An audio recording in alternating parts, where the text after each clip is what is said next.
Saya juga masih ingat pada saat tarik-menarik gitu, antara masyarakat, antara publik dengan pemerintah atau rezim saat itu yang terjadi di Tripoli, Libya. di Libya. Ini sekarang kan sudah 2 tahun berlalu sejak publik atau masyarakat itu bebas dari rezim Muammar Gaddafi.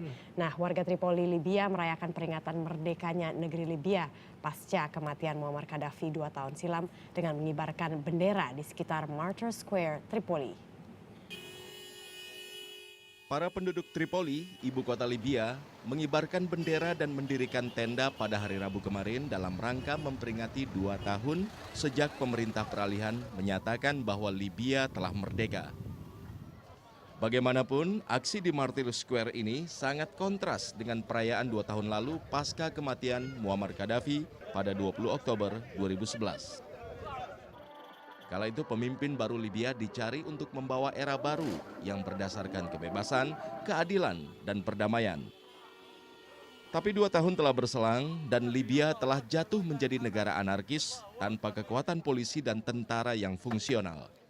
الشعب الليبي الأبي، الشعب الليبي الكريم، الشعب الليبي الوفي عندما تخلص من هذه الطاغية كان يطمع إلى دولة المؤسسات، إلى تكوين جيش وشرطة، ولكن وللأسف الشديد قصرت سواء جميع الحكومات أو المجلس الانتقالي أو المجلس الوطني الحالي الحقيقة قصروا تقصير كبير جدا في عدم بناء الجيش والشرطة والأجهزة الأمنية الأخرى.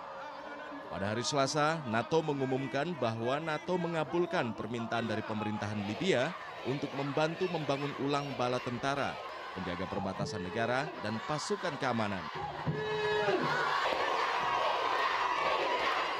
Namun pihak NATO mengatakan bahwa tim bantuan ini tidak akan lebih dari 10 orang dan tidak akan memiliki pangkalan tetap di Libya. Selain di Tripoli, warga Benghazi juga merayakan 2 tahun kemerdekaan dari tirani Gaddafi ini dengan cara memasang bendera dan rumbai-rumbai di sepanjang jalan.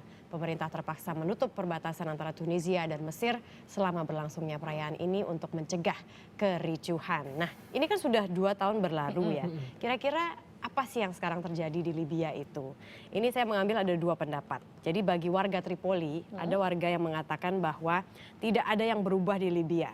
Libya tidak lebih baik, justru kian buruk sebab pemerintahan ini dikendalikan pemberontak.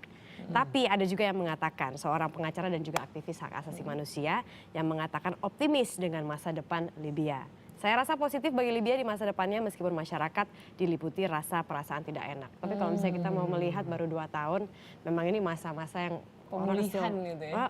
Trying to figure out things gitu kan. Karena selama ini udah lama sekali kan waktu itu Gaddafi itu memimpin begitu. Seperti apa ya, seperti seperti anak yang kehilangan induk. Memang pada saat itu tidak enak begitu rezimnya, tapi pada saat hilang juga kayak kebingungan. Indonesia juga sempat kan menghadapi masalah itu ketika 98 itu usai. Tapi pernah tahu nggak penyebab akhirnya tertangkapnya dan juga tewasnya Gaddafi tersebut? Ini saya ada sempat dapat ini artikelnya, ini menarik sekali. Jadi katanya tertangkap atau tewasnya Gaddafi ini akibat dari informasi dari Presiden Suriah sekarang nih, rezimnya Bashar al-Assad ini. Jadi pada saat ya mereka kan antar pemimpin negara bisa melakukan komunikasi. Nah, dapat nomor telepon satelit yang karena setelah ada komunikasi tersebut yang kemudian akhirnya diberikan kepada intelijen Perancis. Nah, dampaknya kenapa bisa diberikan seperti itu supaya memang di sini katanya imbalannya Assad meminta Perancis untuk mengurangi tekanannya kepada Suriah dengan memberikan informasi tersebut. Akhirnya terjadilah penangkapan dan akhirnya penembakan ya, tewasnya Gaddafi pada beberapa tahun yang lalu itu. Gitu, menarik ya, itu politik lagi lah semuanya ini ya.